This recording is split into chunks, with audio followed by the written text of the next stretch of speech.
Nah, ini yang dibunuh tuh tokoh. Kok cuma 14 tahun kan menjadi pertanyaannya? Fishy sekali ya. Amis banget deh. Hai guys, mohon bantu untuk subscribe channel ini ya. Supaya gue bisa beli rumah lagi.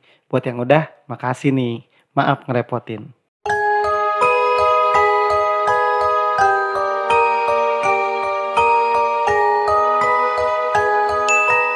Assalamualaikum warahmatullahi wabarakatuh guys. Balik lagi nih di channel kesayangan kalian, Aquilas.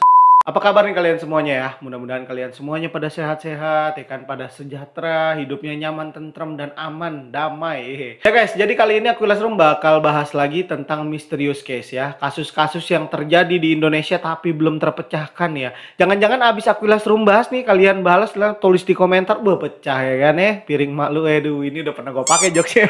Oke guys, tanpa banyak cincang-cincang lagi nih ya, langsung aja kita masuk ke ceritanya. Meluncur.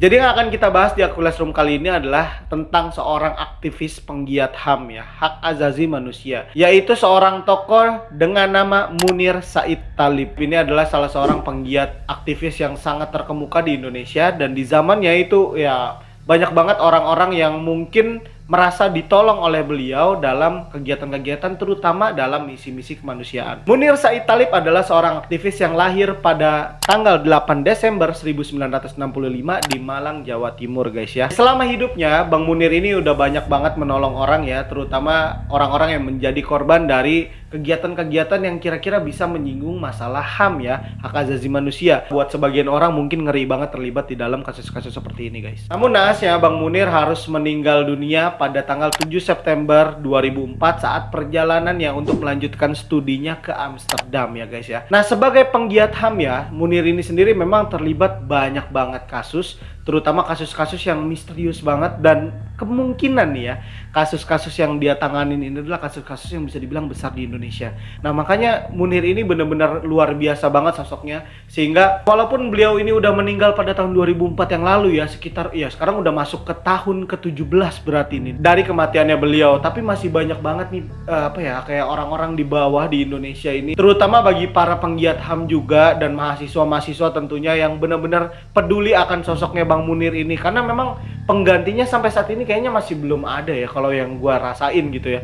Kalau waktu itu Munir emang benar-benar luar biasa sekali ya, semangat yang berapi-api, sikap yang tegas, berani. Munir versus everybody lah kalau zaman sekarang mah sebutannya begitu kira-kira dah. Oke, jadi sebenarnya siapa sih Munir ini ya? Mungkin ada sebagian dari kalian ya, teman-teman semua yang menonton Aquilas Room kali ini, masih ada juga yang mungkin belum begitu ngeh dengan sosoknya Bang Munir ini. Karena mungkin waktu itu masih beranjak dewasa atau masih remaja lah ya bisa dibilang ya, atau bahkan mungkin masih anak-anak. Jadi karena penting sekali figur yang Bang Munir ini siapa, sehingga di konten kali ini gue bener-bener pengen banget ngebawain kasusnya Bang Munir ini, karena masih, ya buat gue sih masih misteri dan masih belum terpecahkan sepenuhnya ya guys ya. Semasa hidupnya Munir ini adalah seorang aktivis kampus di Universitas Brawijaya, karena beliau ini kebetulan mengambil Fakultas Hukum di Universitas Brawijaya. Karena mungkin sosoknya Munir ini sendiri di Universitas Brawijaya ini bisa dibilang sosok yang sangat dikenang lah oleh teman-teman seangkatannya dan adik-adik kelasnya tentunya ya. Karena beliau ini sangat terkenal ya berapi-api, sigap, tanggung jawab. Nah, karena ketekunannya, kegigihannya, responsibility-nya, tanggung jawabnya dia ini luar biasa banget, sehingga ya teman-temannya memilih dia untuk menjadi Ketua Senat Mahasiswa Hukum Universitas Brawijaya pada 1998 tadi guys ya. Dan dia ditunjuk juga sebagai koordinator di wilayah 4 Universitas Brawijaya di Asosiasi Mahasiswa Hukum Indonesia guys. Dan Munir juga bergabung di Himpunan Mahasiswa Islam Indonesia atau HMI yang kita kenal ya guys ya. Sibuk banget ya, nggak kayak kita mungkin kupu-kupu ya, kuliah pulang ini kagak. Dan berkat pengalaman dia menjadi seorang aktivis di masa mudanya atau waktu dia kuliah ini, membuat dia semakin menekuni masalah-masalah hukum, apalagi hukum yang menyangkut tentang hak asasi manusia nih. Karena memang di masanya dia nih kebetulan memang banyak banget terjadi kasus-kasus yang misterius banget bisa dibilang ya, kayak ada orang dibunuh tapi nggak ketahuan siapa pembunuhnya sehingga tidak bisa diadili. Ya konspirasi negara tuh udah lumrah banget terjadi di masanya Bang Munir ini guys. Dan di akhir hayatnya ya, Bang Munir ini dikenal ini sebagai salah seorang dari Dewan Kontras ya. Kontras ini adalah Komisi untuk Orang Hilang dan Tindak Kekerasan ya, Jadi benar-benar orang-orang yang menjadi korban penculikan, bahkan sampai pembunuhan nih, biasanya itu mengadu ke lembaga ini nih, Kontras. Sampai saat ini masih ada, guys. Dan Munir nih, jabatan terakhirnya adalah Direktur Eksekutif Lembaga Pemantau Hak Asasi Manusia Indonesia Imparsial, guys ya. Duh, gila, ini benar-benar jabatan yang panjang banget sih ya. Pokoknya ini orang penting dah ya. Nah, sebagai salah seorang Dewan Kontras ya, tentunya Munir ini banyak banget terlibat dalam kasus-kasus orang hilang, orang-orang yang menjadi korban kekerasan atau bahkan pembunuhan dari pihak-pihak yang bisa dibilang nggak terungkap gitu lah ya. Mulai dari kasusnya Mbak Marsina ya, lu kalau belum nonton nih, Aquilas Room juga udah pernah bahas tentang Marsina ya. Ada di videonya di sini nih, gua kasih lihat sini. Nanti kalian bisa nonton setelah video ini. Dan yang jelas, Munir juga pernah terlibat dalam misinya dia untuk mengungkap siapa dalang dan yang membunuh Marsina ya. Salah seorang aktivis juga tentunya. Dan selain itu juga Munir selalu menangani masalah-masalah yang terkait sama kayak kasus-kasus kerusuhan tahun 97 dan 98 dari universitas-universitas yang ternama yang diculik dan menjadi korban, bahkan sampai sekarang banyak yang jenazahnya nggak ketahuan, Bray. Dan Bang Munir ini terlibat di dalam upaya pengungkapan siapa dalang itu semua. Makanya kalau bisa dibilang ya kerjaannya Bang Munir ini musuhnya banyak banget. Makanya tadi gue bilang kan, Munir versus everybody. Banyak banget orang yang nggak suka dengan sikap dia yang tegas, sikap dia yang berani. Bahkan penguasa aja, ibaratnya kalau salah nih, Munir pasti langsung bilang salah gitu. Kita harus acungin 2 jempol lah, luar biasa banget. Munir juga pernah menjadi seorang penasihat hukum untuk keluarga yang menjadi korban tragedi Tanjung Priuk tahun 1984, guys ya. Dan selain itu yang terkenal juga, Munir pernah terlibat dalam kasusnya Arajuwo yang dituduh melakukan tindakan makar atau ya kayak pemberontakan terhadap negara ya, yang melibatkan akhirnya merdekanya Timur Leste tahun 1992. Tapi yang membuat namanya semakin melambung di Dewan Kontras ya, karena Munir ini menjadi seorang pembela bagi para keluarga korban yang menjadi korban penculikan yang terjadi di tahun 1998. Dan hal inilah yang membuat dia tidak disukai oleh para petinggi di pemerintahan tentunya, di Orde Baru ya, di eranya Orde Baru, yang benar-benar masih nganggap orang tuh berbahaya, ini orang tahu banyak hal, ini harus dihilangkan, harus dibunuh, harus sebagai. Munir tuh banyak banget terima ancaman-ancaman semacam ini, guys ya. Mulai dari diculik, percobaan pembunuhan, bahkan sampai ya akhirnya beliau pun harus tewas dibunuh, guys ya. Ini luar biasa sih, konspirasi ini udah tingkatnya, udah level-level yang jauh lah di atas kepala kita gitu kan. Tapi yang jelas nih, kasusnya beliau ini harus banget kita ungkap sebagai bentuk kita tuh masih mengingat bahwasannya ada seorang sosok yang luar biasa di bidang hak asasi manusia di Indonesia, guys ya. Yang walaupun dia udah meninggal, tapi namanya tuh masih banyak banget yang mengelulukan dan meminta kejelasan dari kasusnya Munir. Sampai detik ini nih, kasusnya Munir masih bisa dibilang tuh nggak selesai sepenuhnya. Bahkan ada yang bilang tuh yang dihukum, ya ada, memang udah ada hukumnya. Ada orang yang ditangkap, ada yang dipenjara, dihukum begini begitu. Tapi itu katanya cuma settingan. Makanya nih kita kali ini akan bahas gimana kronologinya sampai Munir ini harus tewas di tangan pembunuh yang sampai saat ini gue percaya masih belum ketangkap ya, pembunuh sebenarnya, guys ya. Cekidot. Ini bermula ketika Munir ini merasa kecintaannya terhadap dunia hukum dan dia ingin lebih banyak bermanfaat dan berguna bagi orang-orang di sekitarnya, tentunya yang membutuhkan pertolongannya sebagai aktivis ya. Makanya Munir ini memilih untuk melanjutkan studinya ke Amsterdam ya. Kalian tuh perlu tahu, hukum yang diadopsi sama Indonesia saat ini nih ya, sampai detik ini masih kiblatnya itu adalah ke Belanda. Makanya Munir sebagai seorang aktivis hukum, dia memilih untuk melanjutkan studinya ke kiblatnya langsung ya, di Belanda atau Amsterdam ya. Sehingga ketika dia melakukan perjalanannya untuk menuju Belanda melanjutkan studinya tadi, guys ya, dia ini memilih penerbangan dengan nomor penerbangan GA974 ya. Pesawat yang ditumpangi Munir lepas landas itu dari Jakarta pada tanggal 6 September 2004, tepatnya pada pukul 21:55 waktu Indonesia Barat. Nah, itu sebenarnya waktu awal terbang ini fan-fan aja, normal semua keadaan, sampai pesawat ini kemudian transit di Changi Airport, yaitu di Singapura, untuk melanjutkan lagi terbang ke Amsterdam, Belanda, guys ya. Sampai di tengah-tengah perjalanan dari Changi ke Amsterdam inilah tragedi ini terjadi. Munir ini mengeluhkan sakit di bagian perutnya yang luar biasa, dan bahkan menurut beberapa saksi nih, Katanya dia ngelihat Munir ini sempat bolak-balik ke WC yang ada di dalam pesawat guys ya. Munir ini mengeluh sakit perutnya by the way karena dia meminum segelas jus jeruk guys. Dia akhirnya mengeluh dan meronta-ronta di dalam penerbangan yang menuju Amsterdam tadi. Ya akhirnya Munir ini didekati oleh seorang pramugari yang menanyakan keadaannya. Tapi ya Munir udah nggak bisa ngejawab, kayak udah benar-benar tersiksa dengan rasa sakit di perutnya mungkin guys ya. Nggak bisa ngejelasin keadaannya gitu, sehingga akhirnya kru pesawat ini menanyakan di antara orang yang dalam penerbangan bersama Munir ini apakah ada seorang dokter gitu kan. Akhirnya ada orang yang mengaku sebagai dokter dan dia memberikan pertolongan pertama kepada Munir. Cuman kan ya biar kata dokter ataupun profesor sekalipun ya, dia tuh nggak bawa perlengkapan medis yang memadai mungkin untuk melakukan pertolongan pertama kepada Munir yang menunjukkan reaksi keracunan guys ya. Tapi nasib berkata lain guys ya, Munir Said Thalib harus menghembuskan nafas terakhirnya pukul 8:10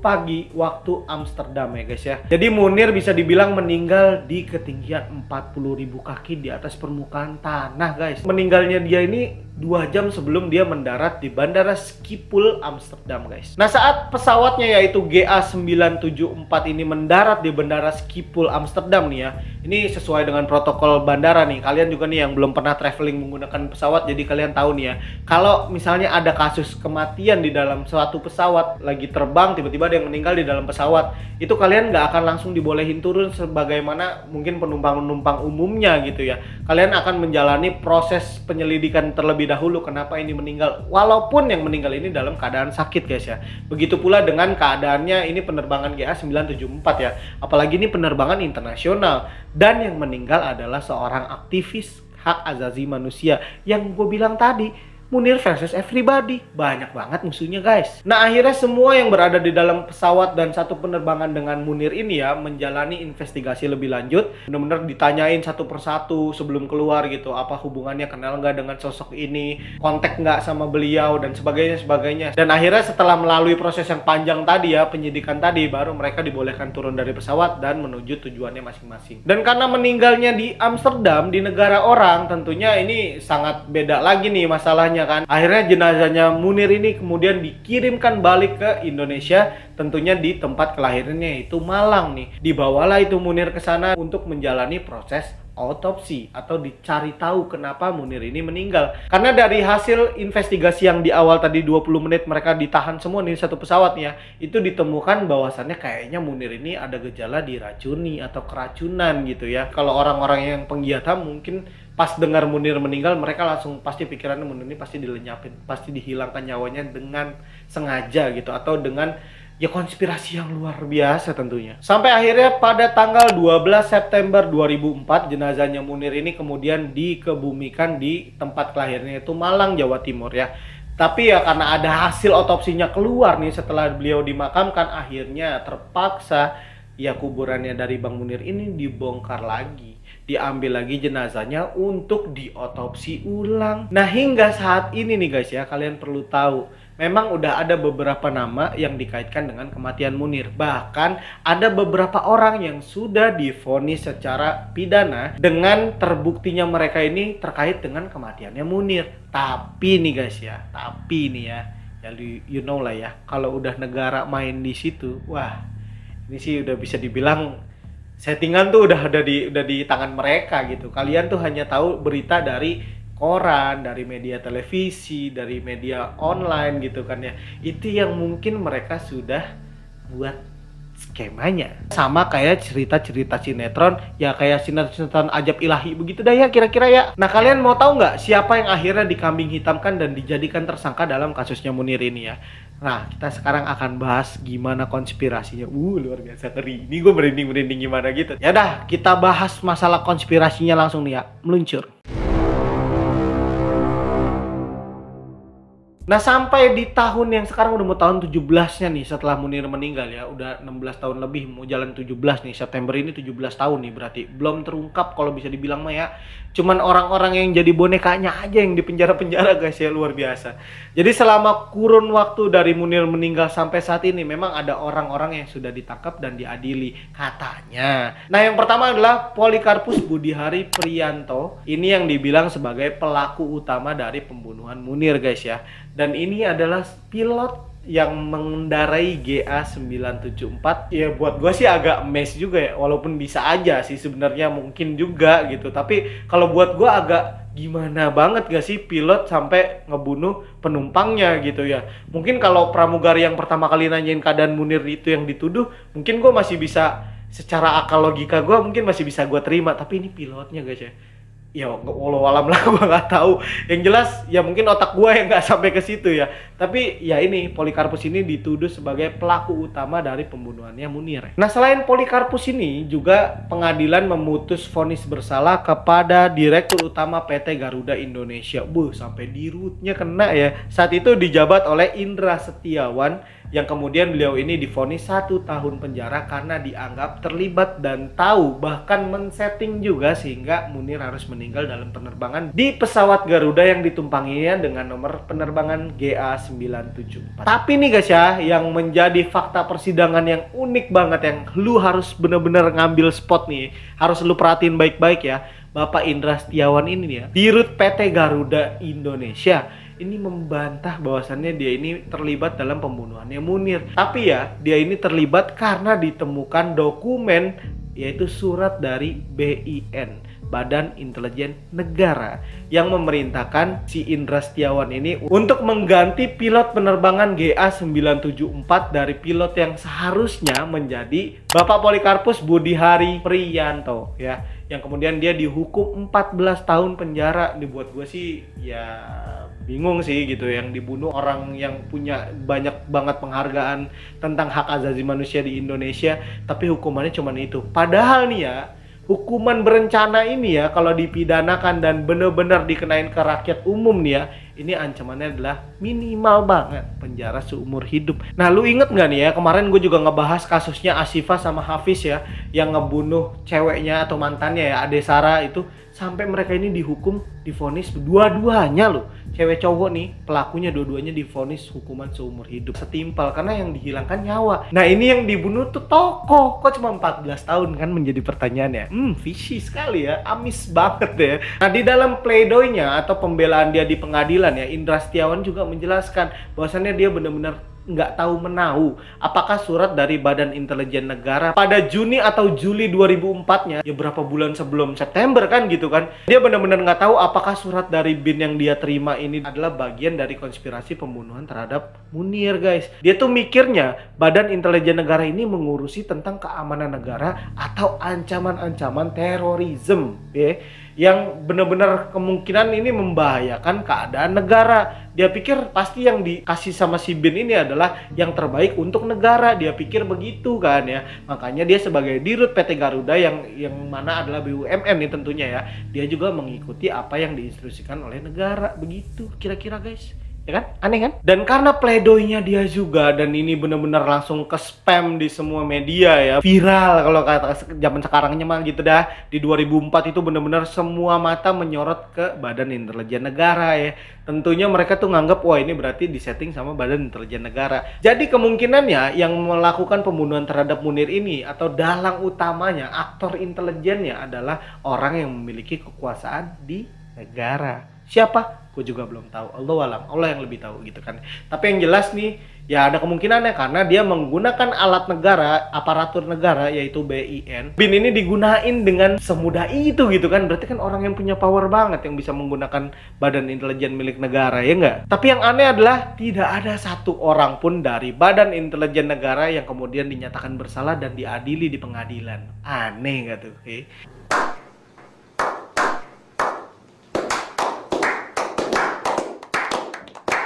Kagak ada yang ditangkep, dianggap ya mereka nggak terbukti bersalah.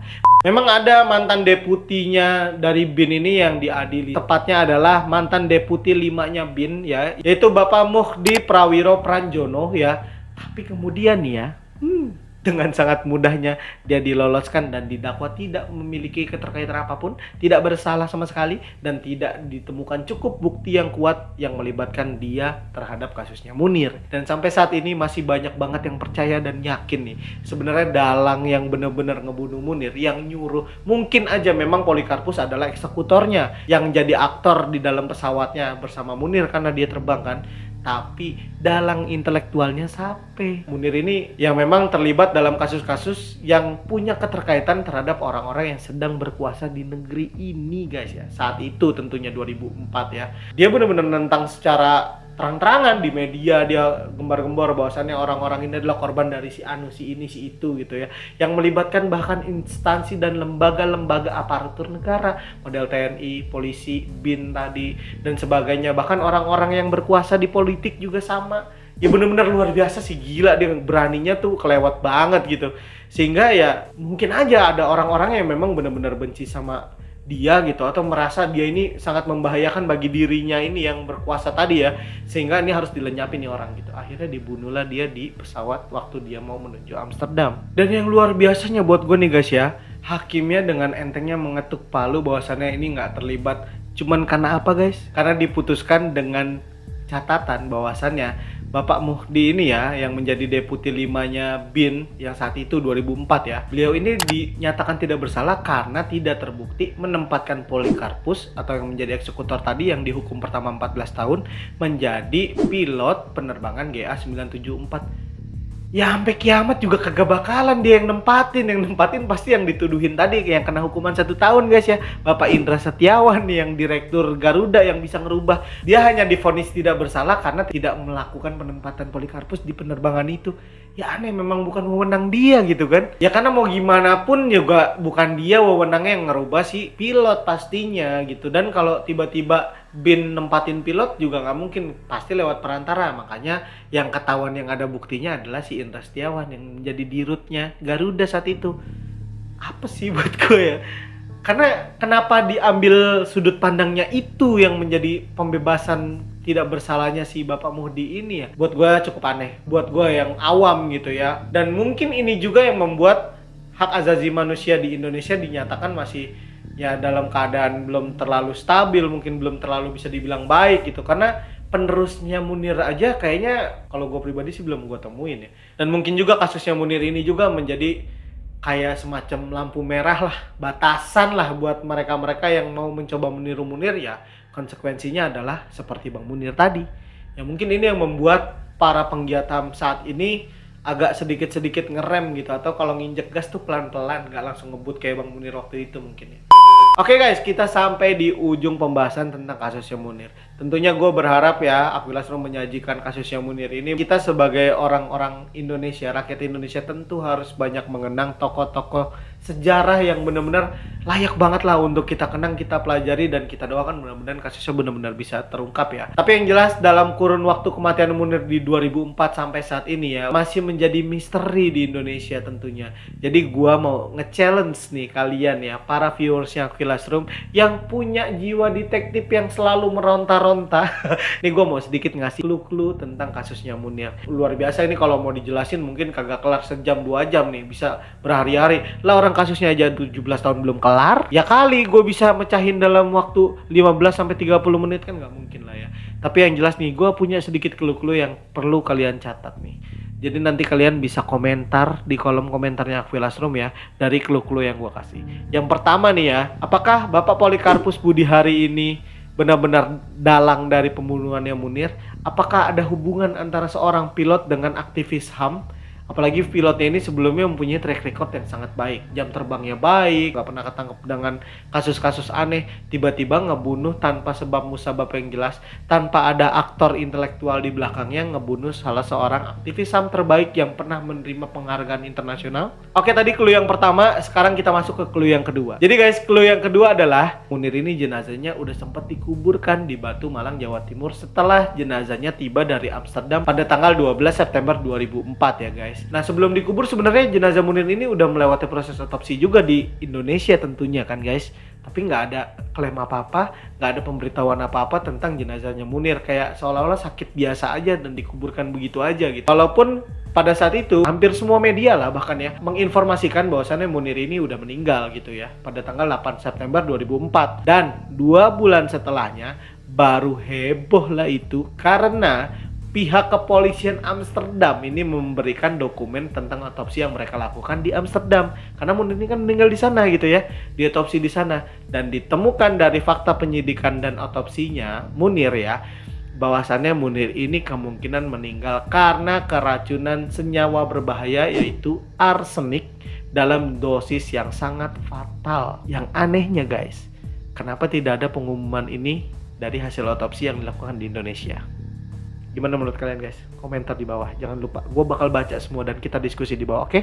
Clue yang ketiganya adalah, tadi gue sempat bilang bahwasannya Bapak Polikarpus yang menjadi eksekutor dan sempat diadili dengan vonis hukuman 14 tahun, tapi menerima remisi selama 4 tahun di menjelang periode kadaluarsanya kasusnya Munir. Karena setiap kasus itu punya kadaluarsa tersendiri ya untuk diinvestigasi atau diselidiki. Kasus Munir ini dikit lagi habis nih, bentar lagi expired nih.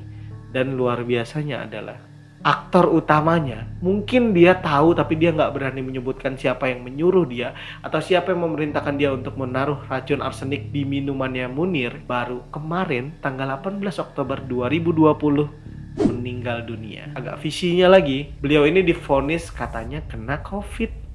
Jadi buat kalian yang punya pikiran hampir sama kayak gue, atau bahkan mungkin kalian punya yang lebih dahsyat lagi, fakta-fakta yang lebih dahsyat lagi, tulis di kolom komentar. Siapa tahu nih kita punya sedikit titik terang ya. Ternyata banyak banget hal-hal yang buat gue tuh janggal gitu. Di persidangan pun janggal gitu. Ya mungkin kalian juga menemukan kejanggalan lain, mungkin dari sumber-sumber lain atau literasi lain yang bisa kalian kasih tahu kita di kolom komentarnya Aquilas Room.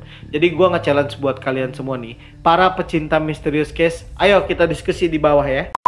Oke guys, jadi mungkin itu aja yang bisa gue bagi ke kalian. Ya untuk saat ini kita doakan yang terbaik bagi para orang-orang yang menjadi korban kejahatan, tindak kriminal. Kita doakan yang terbaik, mudah-mudahan Allah ampuni semua dosa-dosanya dan diterima mereka di sisinya yang terbaik.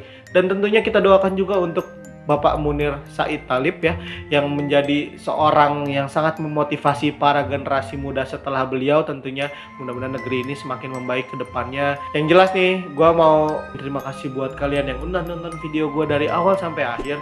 Dan buat kalian yang belum subscribe, jangan lupa tekan tombol subscribe-nya dan nyalakan tombol notifikasinya. Boleh juga untuk nge-share video ini ke teman-teman kalian. Dan see you on the next video.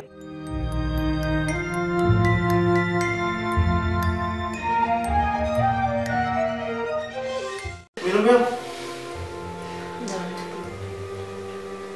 Buset, aku dipaksa bikin konten nih guys, tolong guys. SOS guys, dipaksa bikin konten oleh istri.